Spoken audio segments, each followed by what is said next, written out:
असम की धार्मिक यात्रा पूरी करने के बाद इंडिया टू भारत की टीम मेघालय राज्य में पहुंची, जिसका अर्थ है बादलों का घर, जहां बादलों के झुंड आपके साथ साथ ही सफर करते हैं और जब चाहे बरसने भी लगते हैं। सबसे ज्यादा बारिश वाली जगह चिरापुंजी भी मेघालय राज्य में ही स्थित है। मेघालय की खूबसूरती का अनुमान इसी बात से लगाया जा सकता है कि अंग्रेजी शासक भी मेघालय को पूर्व का स्कॉटलैंड कहा करते थे। मेघालय पहले असम राज्य का ही हिस्सा होता था। 21 जनवरी 1972 को असम के खासी, गारो और जैंतिया पर्वतीय जिलों को काटकर नया राज्य बनाया, जिसे आज हम मेघालय के नाम से जानते हैं। वैसे तो मेघालय राज्य अपने हरे भरे प्राकृतिक पहाड़ों, झीलों, नदियों और झरनों के लिए प्रसिद्ध है, लेकिन हमने इस राज्य का दौरा मुख्य रूप से इसके एकमात्र नार्तियांग दुर्गा मंदिर, जिसे जयंती शक्तिपीठ भी कहते हैं, को देखने के लिए किया है, जो वेस्टर्न जैंतिया हिल्स जिले में स्थित है।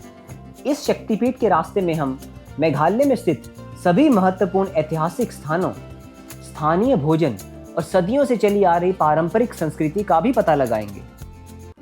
हम सबसे पहले मेघालय की राजधानी शिलोंग पहुंचे और वहां से लगभग 12 किलोमीटर की दूरी पर स्थित एलिफेंट फॉल्स देखने का निर्णय किया। मेघालय नाम के अर्थ को साबित करते हुए घने बादल हमारा पूरे रास्ते पीछा करते रहे और एलिफेंट फॉल्स पहुंचने पर मूसलाधार बारिश ने हमारा स्वागत किया। तो अभी हम शिलोंग से 6 किलोमीटर आगे आए हैं एलिफेंट फॉल्स देखने के लिए। सबसे प्राइम लोकेशन है अगर आप शिलोंग में आते हैं। मेरे पीछे आप देख सकते हैं कि बारिश शुरू हो चुकी है, इसलिए मैंने गाड़ी के अंदर ये शॉट दे दिया आपको बताने के लिए। तो यहाँ पर पहले टिकट लेंगे, सामने हमें टिकट काउंटर दिख रहा है, 100 पर पर्सन है, और उसके बाद आगे एलिफेंट फॉल्स के लिए जाएंगे। तो जब हम यहाँ पर गाड़ी की पार्किंग लगाने के लिए आ रहे थे तो बेसिक फैसिलिटी यहाँ पर हमने देखा सभी है। टॉयलेट की फैसिलिटी भी है। 20 से 25 हमने यहाँ पर दुकानें देखी हैं। 2 से 3 यहाँ पर जो फास्ट फूड की वो भी शॉप्स थी। तो चलिए अब चलते हैं और आपको दिखाते हैं एलिफेंट फॉल्स। तो अभी हम एलिफेंट फॉल्स में पहुंच चुके हैं, लेकिन यहाँ पर बारिश लगी हुई है। एलिफेंट फॉल्स का नाम तो मैं आपको बाद में बताऊंगा, पहले मैं ये बताऊंगा कि यहाँ पर ना लिखा हुआ है फर्स्ट फॉल्स इस साइड, सेकंड फॉल और थर्ड फॉल इस साइड।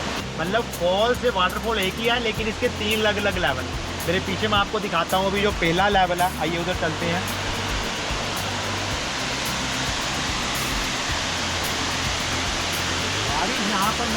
बारिश यहाँ पर मेघालय में कभी भी किसी भी समय शुरू हो सकती है। बादल तो हर समय ही रहते हैं।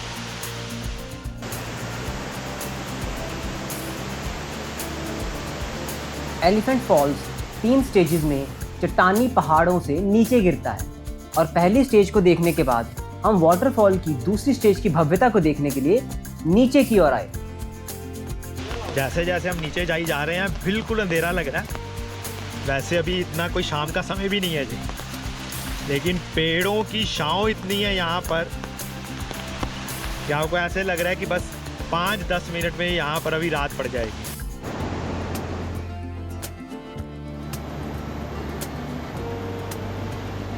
इस झरने को अंग्रेजों ने एलिफेंट फॉल्स का नाम इसलिए दिया क्योंकि उन्होंने यहाँ हाथी के आकार की एक चट्टान देखी। हालांकि 1897 ईस्वी के भूकंप में वह चट्टान नष्ट हो गई थी, लेकिन इसका नाम आज भी कायम है। इसका लोकल खासी नाम काकशैद लै पतंग अधिक प्रासंगिक है क्योंकि इस नाम का अर्थ है 3 स्तरों वाला झरना। पर्यटक झरने के सामने बनाई गई सीढ़ियों से उतरते समय तीनों स्तरों से पानी को गिरते हुए बड़े करीब से महसूस कर सकते हैं।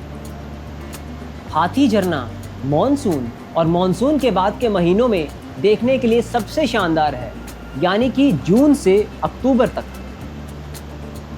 हम भी सीढ़ियां उतरते हुए आखिरकार झरने के स्टेज 3 पर पहुंचे। अभी हम शेड के नीचे आए हैं, लेकिन बारिश ने यहाँ पर वाटरफॉल को देखने का जो मज़ा है वो 3-4 गुना बढ़ा दिया। तो लगभग हमें आधा घंटा हो गया यहाँ पर आए अभी। मतलब आप एक बार देखिए, आसपास ग्रीनरी ही ग्रीनरी है, पहाड़ हैं और बीच में से ये झरना बह रहा है और ऊपर से बारिश है। Nature at its best.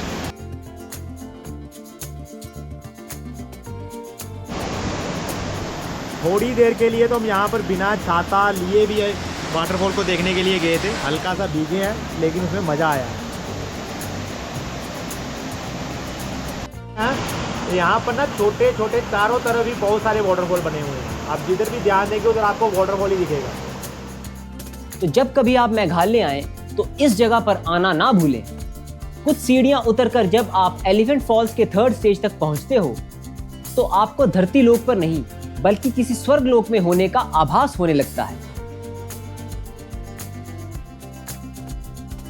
Elephant false घूमने के बाद हम शिलोंग से 15 किलोमीटर की दूरी पर स्थित एक बेहद ही मनोरम और मंत्रमुग्ध करने वाली उमियम झील देखने पहुंचे। इस उमियम झील को बारापानी झील के नाम से भी जाना जाता है, जिसका निर्माण 1960 ईस्वी में उमियम नदी पर बांध बनाकर किया गया था। 220 स्क्वायर किलोमीटर में फैली यह झील अमेरिका की सैन मैरिनो झील से भी बड़ी है, जहां कई तरह की वाटर स्पोर्ट्स एक्टिविटीज भी की जाती हैं। उमियम 2 शब्दों से मिलकर बना है, यानी कि बड़ा और यम यानी कि जल। उमियम का मतलब हुआ बड़ा या अधिक जल। एक लोक कथा के अनुसार कहा जाता है कि यहाँ एक बार 2 बहनें यात्रा कर रही थी, जिनमें से एक बहन खो गई और दूसरी बहन ने उसकी याद में इतने आंसू बहाए कि उन आंसुओं से इस उमियम झील का निर्माण हुआ। बारिश होने की वजह से कम लोग ही यहाँ मौजूद थे, अन्यथा यहाँ भारी मात्रा में टूरिस्ट घूमने आते हैं। शिलोंग पहुंचने पर यात्री टैक्सी करके इस उमियम झील तक आसानी से पहुंच सकते हैं। एलिफेंट फॉल्स और उमियम झील घूमने के बाद हमें भूख जोरों की लगी थी, इसलिए हमने मेघालय के कुछ स्थानीय व्यंजनों का जायका लेने का फैसला किया। शिलोंग से नार्तियांग शक्तिपीठ के रास्ते पर आने वाले एक छोटे से ढाबे पर हम रुके। तो यहाँ मिडवे में रुके थे नार्तियांग से शिलोंग जाते हुए। तो पहले तो हमने पूड़ी मंगवाई है यहाँ पर।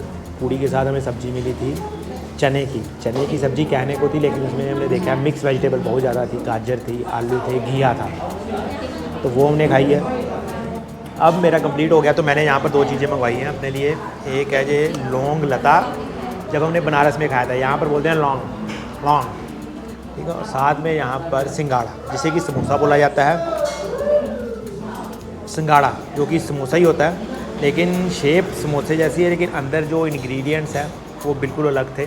पहले तो ऊपर से ही यहाँ पर ब्लैक तिल हमें दिखे, और अंदर भी यहाँ पर जो फीलिंग है ना, जितनी आलू की फीलिंग है उतनी ही वाइट चने की फीलिंग है, मटर की फीलिंग है, दाल की फीलिंग है।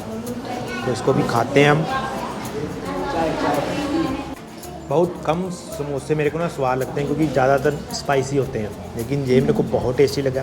पहला रीज़न तो यही है कि इसमें अकेली आलू की फीलिंग नहीं है, बहुत कुछ मिक्स किया गया और स्पाइसीनेस बिल्कुल लो लेवल पर थी। उसकी वजह से जो हर चीज़ का टेस्ट है वो बहुत बढ़िया से आ रहा है।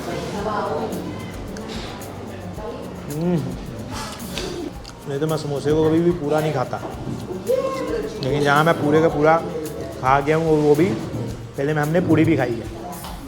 सुबह की भूख लगी थी, ये मुँह मीठा करने के लिए हमने यहाँ पर लौंग करके मिठाई यहाँ पर बोलते हैं, बहुत सी मिठाइयाँ थी, गुलाब जामुन थे, एक और लंबी सी मिठाई आई है, वो हमें पता नहीं क्या बोलते हैं, लेकिन अभी लौंग का इसको टेस्ट करते हैं।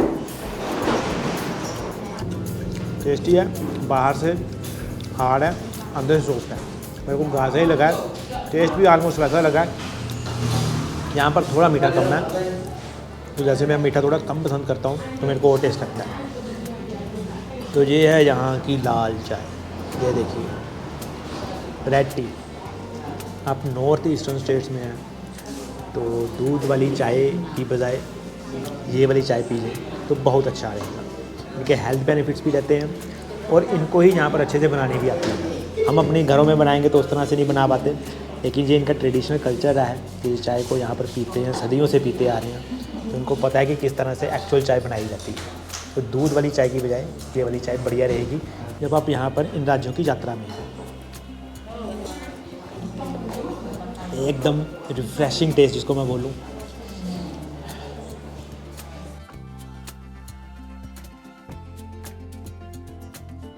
नार्तियांग शक्तिपीठ जाते समय हमने रास्ते में मेघालय के कई दूर दराज के गांवों को पार किया। उनकी सरल, साफ सुथरी और स्वच्छ जीवन शैली को देखकर बहुत अच्छा लगा, जिससे यह साबित हुआ कि आखिर क्यों मेघालय राज्य में इतने सारे स्वच्छ गांव पाए जाते हैं। हमने भी प्रत्यक्ष अपनी आंखों से देखा कि जिस भी गांव से हम गुजरे, रास्ते में सड़कों पर लोगों ने यह जो देख रहे हैं ना आप, टीन के डस्टबिन बांधे हुए थे, ताकि कोई भी कूड़ा इधर उधर फेंकने की बजाय इन टीनों के डब्बे में डाले। यह डस्टबिन किसी एक घर के बाहर नहीं, बल्कि सड़क के किनारे लटकाए गए थे। रंग बिरंगी वर्दी पहने स्थानीय बच्चों को एक लाइन में अपने स्कूल जाते देखना दिल को छू लेने वाला अनुभव था। उनके चेहरों की मासूम मुस्कानों ने हमारी यात्रा की थकान मानो दूर ही कर दी। लगभग हर बच्चे के हाथ में एक ऐसी चीज थी जो सफेद लॉलीपॉप जैसी दिख रही थी। हम खुद को लोकल दुकान में जाने से नहीं रोक सके, ताकि हम पता लगा सकें कि वह खाने की चीज क्या थी और किस चीज से बनी थी। ये 2 रुपए का एक आइसक्रीम है। अच्छा, 5 का 2 मिलेगा। नहीं, दूध का आइसक्रीम होता है ये।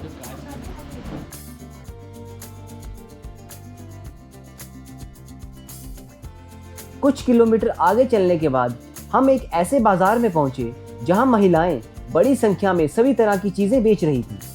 पूछताछ करने पर हमें मेघालय की मैट्रीलिनियल सोसाइटी के बारे में जानकारी मिली। मेघालय के अंदरूनी हिस्सों में भ्रमण करते हुए हमने जाना कि भारत के अन्य राज्यों से अलग यहाँ मातृवंशीय प्रणाली चलती है, यानी कि परिवार की वंशावली माँ यानी कि महिलाओं के नाम से चलती है और परिवार की सबसे छोटी बेटी को ही माता पिता की सारी संपत्ति मिलती है और वही बेटी अपने माता पिता की देखभाल भी करती है। अंग्रेजी में इसे हम मैट्रीलिनियल सोसाइटी कहते हैं। और ऐसा ही मैट्रीलिनियल सोसाइटी का ट्रेडिशन हमने निशान ग्राम गांव में भी देखा था, जो असम में स्थित था। शिलोंग से लगभग 60 किलोमीटर का सफर तय करके हम मेघालय के वेस्ट जैंतिया हिल्स डिस्ट्रिक्ट के 51 शक्तिपीठों में से एक शक्तिपीठ मां जयंती मंदिर नारत्यांग पहुंचे। आमतौर पर हम अन्य शक्तिपीठों में भारी भीड़ देखते हैं, लेकिन इस शक्तिपीठ में बिल्कुल भी भीड़ ना होने की वजह से हम थोड़ा आश्चर्यचकित भी हुए। नमस्कार, इस समय हम भारत के उत्तर पूर्वी राज्य नॉर्थ ईस्टर्न स्टेट्स की यात्रा पर हैं। तो 3 शक्तिपीठ आते हैं यहाँ उत्तर पूर्वी राज्यों में। सबसे पहले असम के गुवाहाटी में नीलांचल पर्वत पर स्थापित माँ कामाख्या देवी, जिसके हमने आपको पहले एपिसोड में दर्शन करवाए थे, एक त्रिपुरा सुंदरी त्रिपुरा में। और आज हम पहुँच चुके हैं मेघालय में। मेरे पीछे माँ जयंती देवी का दरबार है, जो भारत के 51 शक्तिपीठों में से एक शक्तिपीठ है। अगर आप शिलोंग घूमने के लिए भी आते हैं ना, जो कि मेघालय की राजधानी है, तो वहाँ से इसकी दूरी मात्र 60 किलोमीटर है। आपको 1.5 घंटे का समय लगता है, आप पहुँच सकते हैं। रास्ते आपको बहुत ही प्यारे, रमणीय, सुंदर देखने को मिलेंगे। जो यहाँ का जोवाई ज़िला है, जो कि एक मुख्य टूरिस्ट डेस्टिनेशन है यहाँ पर मेघालय में, वहाँ से इसकी दूरी 21 किलोमीटर है। तो पहले थोड़ा सा मेघालय राज्य के बारे में बात कर लेते हैं। मेघालय में हम पहली बार आ रहे हैं और मेघालय को कहा जाता है बादलों का घर। और जैसे ही हमने प्रवेश किया है, यहाँ पर असम मेघालय बॉर्डर साथ में लगता है, तो एकदम से हमें बिल्कुल यहाँ पर वो फील भी आ गया, वो भाव भी आ गया। एकदम से यहाँ पर बारिश आ रही है, एकदम से बादल आ रहे हैं और एकदम से धूप भी आ रही है। तो अभी मेरे पीछे भी आप देख सकते हैं, बड़ा ही आनंदित करने वाला यहाँ पर मौसम है। बड़ा ही सुंदर रास्ता था जितना भी हमने यहाँ पर तय किया है, गुवाहाटी से लेकर ये नारत्यांग मंदिर तक का। नारत्यांग यहाँ पर गांव है थोड़ा, क्योंकि ये आपको एक गांव में है, अंदर जाकर है, थोड़ा रिमोट एरिया भी कह सकते हैं, तो इसलिए भीड़ थोड़ी कम रहती है उन दिनों में। लेकिन दुर्गा पूजा के समय यहाँ पर पूरी भीड़ होती है। और दूसरी बात, जितना भी रास्ता हम आए हैं ना, हमें बहुत ही बढ़िया रास्ता मिला है। बहुत सुंदर लैंडस्केप से, इतने बढ़िया से पहाड़ यहाँ पर दिख रहे थे और पूरे रास्ते में हमें बादल हमारे साथ साथ चलते हुए दिखाई दिए। बड़ा ही आनंदित करने वाला यहाँ पर मौसम है। पहले अंदर शक्तिपीठ के दर्शन करते हैं। मेघालय के जैंतिया पहाड़ियों में रहने वाले हिंदुओं का मानना है कि यह जयंती शक्तिपीठ मां देवी दुर्गा का स्थायी निवास है। जैसे प्रत्येक शक्तिपीठ में शक्ति के साथ साथ पुरुष ऊर्जा, काल भैरव दोनों के मंदिर होते हैं। उसी तरह से इस नार्त्यांग देवी मंदिर में भी शक्ति को मां जयंती और भैरव को कामदेश्वर के रूप में पूजा जाता है। आइए अब इस शक्तिपीठ के अस्तित्व में आने का इतिहास जान लेते हैं। तो यहाँ पर माँ के इस शक्ति स्वरूप को जयंती देवी के रूप में पूजा जाता है और मान्यता अनुसार माँ सती की यहाँ पर बाई जान गिरी थी, जिसके बाद ये शक्ति पीठ के रूप में यहाँ पर माँ स्थापित है। नार्त्यांग, जैसा हमने आपको बताया, गांव है, नार्त्यांग टेम्पल के नाम से भी जाना जाता है और माँ जयंती देवी शक्तिपीठ के नाम से भी ये जाना जाता है। तो भगवान शिव की पत्नी थी माँ सती। तो माँ सती के पिताजी थे राजा दक्ष, जिन्होंने एक यज्ञ का आयोजन किया, लेकिन उसमें भगवान शिव को नहीं बुलाया था। तो माँ सती इस बात से क्रोधित हो जाती हैं और पिता दक्ष के यज्ञ में अपनी आहुति दे देती हैं। तो जब भगवान भोलेनाथ को पता लगता है तो वो माँ सती के उसी शरीर को लेकर पूरे ब्रह्मांड में तांडव करते हैं। उसके बाद भगवान विष्णु ने भोलेनाथ को शांत करने के लिए अपने चक्र से, सुदर्शन चक्र से माँ सती के 51 हिस्से किए और जिस जिस जगह पर वो हिस्से पड़े वो माँ के शक्तिपीठ कहलाए। और इसी तरह से ही यहाँ पर माँ जयंती देवी शक्तिपीठ भी स्थापित हुआ माँ की बाई जान गिरने के बाद। इस मंदिर के गर्भगृह में कुल 3 मूर्तियां हैं। मुख्य देवी दुर्गा की एक विशाल मूर्ति है, देवी की एक पुरानी पत्थर की मूर्ति और 8 भुजाओं वाली मां दुर्गा की एक धातु की मूर्ति भी है, जो अपने पैरों से महिषासुर राक्षस को कुचल रही है। तो मेघालय राज्य 3 हिस्सों में बटा हुआ है, खासी हिल्स, गारो हिल्स और जयंतिया हिल्स। ये जो मंदिर है ये जयंतिया हिल्स पर स्थापित है और इसीलिए इसका नाम जयंती देवी मंदिर है। और यहाँ पर आसपास के जो गांव के लोग हैं, आपको सभी के सभी जयंतिया समुदाय ट्राइब के मिले। इस तरह से मैंने आपको बताया कि 3 हिल्स हैं, उसी तरह से मेघालय राज्य में 3 ट्राइब हैं, जयंतिया ट्राइब, गारो ट्राइब और खासी ट्राइब। अभी हम जिस जगह पर खड़े हैं ये जयंतिया हिल्स पर स्थापित जयंती देवी शक्तिपीठ और यहाँ के जो लोग हैं वो जयंतिया ट्राइब के हैं। 600 वर्ष पूर्व इस मंदिर का निर्माण किया गया, जो जयंतिया हिल्स के राजा थे धनमानिक, उनके द्वारा। उन्होंने जयंतिया की इसको कैपिटल बनाया था गर्मियों की, ये समर कैपिटल थी जयंतिया राजाओं की। और उसके बाद उनको यहाँ पर स्वप्न में आता है कि ये एक विशेष स्थान है और इसके बाद वो यहाँ पर माँ के इस मंदिर का निर्माण करते हैं। आज के समय में जो आपको ये मंदिर दिखाई दे रहा है, इतना बड़ा क्षेत्र दिखाई दे रहा है, ये 600 वर्ष प्राचीन है। जयंतिया हिल्स की चोटी पर स्थित होने और तोपों जैसे हथियारों की उपस्थिति इस बात की ओर संकेत करते हैं कि यह मंदिर किसी समय जयंती राजाओं के किले का हिस्सा रहा होगा। इस जयंती शक्तिपीठ का एक और अनोखा पहलू यह भी है कि ज्यादातर मंदिर की तरह यहाँ का पुजारी ब्राह्मण नहीं है, जबकि वह मराठा क्षत्रिय परिवार से आते हैं। वो जो जयंतिया राजा थे, किंग थे, उन्हें जो हिंदू धर्म के बारे में इतना ज्ञान नहीं था, क्योंकि ये सारे का सारा ट्राइबल एरिया है। तो इसलिए उन्होंने महाराष्ट्र से एक मराठी परिवार को यहाँ पर इस मंदिर की देखरेख करने का पूरा जिम्मा उठाया और आज भी 600 वर्ष से ही उसी महाराष्ट्र के मराठी परिवार के वंशज इस मंदिर का सारा साम संभाल करते हैं। मंदिर के वर्तमान पुजारी मराठा पुजारी की 29वीं पीढ़ी के वंशज हैं, जिन्हें राजा जासो मानिक ने महाराष्ट्र से बुलाया था। ये एक मंदिर की एक खास विशेषता है कि जो पंडित जी, पुरोहित जी आपको मिलेंगे वो महाराष्ट्र से हैं। इस शक्तिपीठ में पूजा करने की परंपरा मंदिर के इतिहास की तरह ही बड़ी दिलचस्प है। यह हिंदू और स्थानीय जनजातीय परंपरा का एक बेजोड़ मिश्रण है। तो दुर्गा पूजा माँ जयंती देवी शक्तिपीठ का विशेष उत्सव रहता है और कहते हैं कि 4 दिन के लिए वो दुर्गा पूजा महोत्सव चलता है और उस समय यहाँ पर माँ का जो पूजन किया जाता है ना, वो केले के पत्तों के रूप में माँ को श्रृंगारित किया जाता है और उसी की ही पूजा की जाती है। 4 दिनों के लिए चलने वाले इस दुर्गा पूजा में चौथे दिन केले के उस पौधे को धार्मिक रीति रिवाज से मिंटडू नदी में विसर्जित कर दिया जाता है। इस दिन देवी को तोपों की सलामी भी दी जाती है। तो इस मंदिर का जो पुनः निर्माण करवाया गया है वो रामा कृष्ण मिश्न चिरापुंजी में जो है उन्होंने करवाया है 1987 में। साथ में लिखा है उन्होंने कि preserve, protect and encourage the tradition, faith and culture of the people। आइए अब बात करते हैं कि आप इस शक्तिपीठ तक कैसे पहुंच सकते हैं और कहां रुक सकते हैं।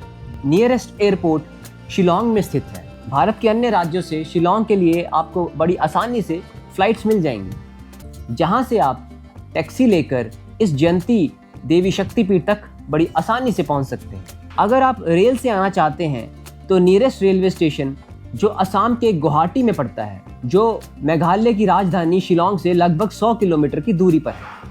आइए बात करें कि रुकने के क्या क्या ऑप्शंस हैं। यह शक्तिपीठ एक रिमोट एरिया में स्थित है, इसलिए हम आपको सलाह देंगे कि आप अपना होटल शिलोंग में ही बुक करें, जहां आपको कई लो से हाई बजट तक हर तरह के होटल मिल जाएंगे। तो यहाँ पर एक और महत्वपूर्ण बात मैं आपको बताना चाहता हूँ कि जो मेघालय राज्य है ना, यहाँ पर जो ज़्यादातर लोग हैं वो ईसाई धर्म को मानने वाले हैं। तो ये नार्तियांग जो गांव है उन चुनिंदा कुछ क्षेत्रों में से है यहाँ पर आज भी हिंदू जो ट्रेडिशंस है, कल्चर है, उनको फॉलो किया जाता है। तो मंदिर एक बहुत ही बड़े क्षेत्र में जो फैला हुआ है, इसके आसपास इतनी बढ़िया से ग्रीनरी है। बादल देखिए साथ में, बादल जब से हम आए हैं हमें 5 से 6 घंटे हो गए हैं मेघालय में एंटर किए हुए, बादल हमारे साथ साथ ही रहे। बारिश यहाँ पर थोड़ी सी तेज़ हो गई है, लेकिन ये जो नार्तियांग गांव है वो बहुत ही सुंदर है। छोटा सा जो प्यारा सा गांव है। तो ये घर है ना यहाँ पर बड़े ही अलग तरीके से बनाए हुए हैं कि पहाड़ की तलहटी पर भी आपको घर दिखेंगे, ऊंचाई पर भी हैं घर, और कुछ एक घर जैसे अगर नीचे की तरफ है तो वो नीचे की तरफ है। नार्तियांग दुर्गा मंदिर मेघालय का एक दर्शनीय आकर्षण है। यह आपको जैंतिया पहाड़ी के मूल निवासियों की धार्मिक मान्यताओं के बारे में बेहतर जानकारी प्रदान करता है, जो कि किसी का भी मन भक्ति से सराबोर कर देने वाली है। इस नार्तियांग गांव की सादगी, सरलता और प्राकृतिक सुंदरता को निहारते हुए हम चल पड़े अपने अगले लक्ष्य की ओर। फुटबॉल ग्राउंड्स आपको यहाँ पर देखने को बहुत मिल जाएंगे। ये आसपास घर हैं और ये पूरे का पूरा फुटबॉल मैदान है छोटा सा। जयंती शक्तिपीठ से मात्र 1 किलोमीटर की दूरी पर नार्तियांग गांव में ही स्थित हम मोनोलिथ्स गार्डन देखने के लिए पहुंचे। तो अभी हम नार्तियांग गांव में ही हैं। एक खास जगह आपको यहाँ पर दिखाने लगा हूँ। 1 किलोमीटर जो मंदिर हमने देखा है शक्तिपीठ, उससे 1 किलोमीटर की दूरी पर था। तो इसे कहा जाता है मोनोलिथ्स ऑफ नार्तियांग, जो कि यहाँ के जो ग्रेट हीरोज़ हैं उन्होंने जो जैंतिया किंग्स के ग्लोरियस इवेंट्स हुए हैं 1500 ईस्वी से लेकर 1833 ईस्वी तक, उसको यहाँ पर एक स्टोन शेप में दिखाया गया है। अंदर चलता हूँ फिर आपको अच्छे से बताता हूँ, ऐसे समझ नहीं आएगा। तो साधारण भाषा में पहले मैं आपको समझाऊं कि मोनोलिथ्स होते क्या हैं। एक पत्थर रहता है मोनोलिथ, जैसे हम कई मंदिर भी देखते हैं जिसको मोनोलिथिक टेम्पल्स बोला जाता है, कि एक ही चट्टान पर जब प्रतिमा का निर्माण कर दिया जाता है तो वो मोनोलिथिक स्ट्रक्चर कहलाता है। तो क्या था कि पुराने समय में जब कोई भी विक्ट्री होती थी जैंतिया किंग्स की, या कोई भी यादगार पल रहते थे, तो वो यहाँ पर एक पत्थर को गाड़ देते थे इस तरह से, और वो एक मोनोलिथ उनका रिलीजियस और हिस्टोरिकल एस्पेक्ट भी जिंदा रखता था। तो यादगार के रूप में उन्होंने यहाँ पर जो मोनोलिथिक स्ट्रक्चर, जो हम चट्टान बोल सकते हैं, पत्थर बोल सकते हैं, बेसिकली चट्टान नहीं मैं बोलूँगा, पत्थर बोलूँगा, यहाँ पर उनको गाड़ दिया और उस समय के जो इम्पोर्टेंट इवेंट्स थे, मेमोरीज थी, उनको जिंदा रखा। और एक ख़ास बात, जैसे जो सिंगल पीस इस तरह से खड़े हैं ये पत्थर, वो कहलाते हैं मैन मोनोलिथिक स्ट्रक्चर्स, और जो यहाँ पर ऐसे इस तरह से बैठे हुए पत्थर हैं, एक फ्लैट जो पत्थर यहाँ पर रखे हुए हैं, ये वुमेन मोनोलिथिक स्ट्रक्चर है। ये यहाँ की खासियत है और बहुत लंबे लंबे बनाए जाते थे ये। खास बात देखिए आप, ये 500 साल 600 साल प्राचीन है ये मोनोलिथिक, और आज भी उसी तरह से ही ये यहाँ पर स्थापित है। ये सबसे अमेजिंग फैक्ट लगा मेरे को, हैरान करने वाली बात लगी कि क्या उन्होंने किस तरह से इनको स्थापित किया होगा कि आज भी ये उखड़े नहीं है, किसी भी तरह से ख़राब नहीं हुए हैं, उसी अवस्था में ही जिंदा है जैसे ये 500-600 साल पहले यहाँ पर इनको रखा गया था, गाड़ा गया था। तो ये देखिए यहाँ पर एक फीमेल मोनोलिथिक स्ट्रक्चर है, कितना बड़ा है ये। और हैरान करने वाली बात एक और है कि कैसे इसको यहाँ पर लाया गया होगा। एक ही जगह पर ये सारे के सारे मोनोलिथिक स्ट्रक्चर हैं, कम से कम मेरे को दिख रहे हैं यहाँ पर 1000 के करीब तो होंगे, और कैसे इनको उठाकर यहाँ पर लाया होगा और उसके बाद इसको यहाँ पर स्थापित किया होगा। और नार्तियांग मोनोलिथिक स्ट्रक्चर्स की एक और ख़ास बात, पूरे मेघालय राज्य में सबसे ज़्यादा जो मोनोलिथिक स्ट्रक्चर हैं वो यहाँ नार्तियांग गांव में ही है। शक्तिपीठ के भी दर्शन कीजिए, और ये जो इतिहास है, इतना शानदार इतिहास, इतना वैभवशाली इतिहास यहाँ पर मोनोलिथिक स्ट्रक्चर्स के रूप में, यहाँ पर जरूर आइए। पहले मेरे को थोड़ा अजीब सा भी लगा था, लेकिन यहाँ पर आकर मज़ा भी आया। तो बड़ा ही एक अलग तरह का ये अनुभव है कि ऐसा भी कुछ हो सकता है, लेकिन हम देख रहे हैं अपनी आँखों से। ये देखिए कितने बड़े बड़े ये स्ट्रक्चर हैं। मेरे इस तरफ देखिए, ये कितना बड़ा स्ट्रक्चर है। यहाँ पर भी मोनोलिथिक स्ट्रक्चर, जिसे हम कह सकते हैं मेल मोनोलिथिक स्ट्रक्चर। और ये देखिए, ये सबसे ऊंचा यहाँ पर मोनोलिथिक स्ट्रक्चर है जितने भी स्ट्रक्चर्स यहाँ पर लगे हुए हैं। इसकी जो हाइट है ना, वो 8 मीटर के करीब है, और जो इसकी मोटाई है, थिकनेस है, वो लगभग 18 इंच के करीब है। देखिए, और ऐसे ही ये खड़ा है। बड़ी हैरान करने वाली बात है, हल्का सा ये टेढ़ा भी हुआ पड़ा है, लेकिन 500-600 सालों से ये तीखा, ऊपर जाते जाते ये तीखा भी हो रहा है। तीखा नुकीला पत्थर में से कह लूँ, मोनोलिथिक स्ट्रक्चर कह लूँ, ऐसे का ऐसा ही खड़ा है। भारत में क्या क्या है, जैसे हम सोचते हैं ना कई बार कि नहीं, हमने बहुत से मंदिरों के दर्शन कर लिए, जहाँ बहुत कुछ हमने देख लिया, लेकिन अगले ही जगह पर जाके हमें एक बिल्कुल अलग सा अचंभित करने वाला कुछ ना कुछ नया देखने को मिल जाता है। ये देखिए, मैं आपको दिखाता हूँ, इधर आइए। हमने बड़े वाले की तो आपको दिखाई कि 18 इंच मोटा है। ये देखिए, ये 1 इंच भी मुश्किल है, ये कमाल है। और कुछ एक रास्ते में ही है जी, यहाँ पर इन्होंने जो रोड बनाया है, ध्यान से गिर मत जाना। ये देखिए, एक मोनोलिथिक स्ट्रक्चर तो ये रास्ते में ही है। लिखा है यहाँ पर कुछ नहीं हुआ, लेकिन जो बाहर थोड़ा सा इन्होंने लिखा है, उससे पता लगता है कि ये जयंती राजाओं की उस समय की जो प्राप्त उपलब्धियाँ थी, उनको दर्शाता है। उनकी यादगार के रूप में ये पूरे के पूरे मोनोलिथिक स्ट्रक्चर यहाँ पर बनाए गए। आए तो हम यही सोच कर थे कि यहाँ पर 5 मिनट रुकेंगे, लेकिन बड़ा ही मेरे को मज़ा भी आ रहा है यहाँ पर देखने के लिए, और खुशी सी भी हो रही है। और 20 से 25 मिनट अभी हम हो गए हैं हमें यहाँ पर इन मोनोलिथिक स्ट्रक्चर को देखते हुए। भारत कमाल है, और भारत की जनजातियों का रहन सहन, उसका इतिहास, उससे भी अधिक कमाल है। वाह, मज़ा आ गया यहाँ पर आकर। यहाँ पर ज़रूर आएँ जब आप मेघालय में घूमने के लिए आते हैं। माँ के शक्तिपीठ के भी दर्शन करें, और जो मोनोलिथिक स्ट्रक्चर्स हैं यहाँ पर मेघालय में जो सबसे अधिक पाए जाते हैं, इनको भी देखें। थोड़ा अभी ये टूरिज़्म के लिहाज से इतना उस तरह से लोगों के बीच में विख्यात नहीं है, क्योंकि मैंने जैसा कहा कि थोड़ा ये साइड पर पड़ जाता है। लेकिन जब जहाँ पर आप आएंगे तो आपकी मेघालय की जो यात्रा ना और भी बढ़िया और भी सुंदर हो जाएगी। तो अगर इस जगह को एक लाइन में समराइज़ करना हो ना, तो वो होगा the place where the stone speaks. यहाँ पत्थर भी अपना इतिहास खुद से बयान करते हैं, और पिछले 500 सालों से करते आ रहे हैं। आपको हमारा ये मेघालय का एपिसोड कैसा लगा, कमेंट करके ज़रूर बताएं। जय माता दी।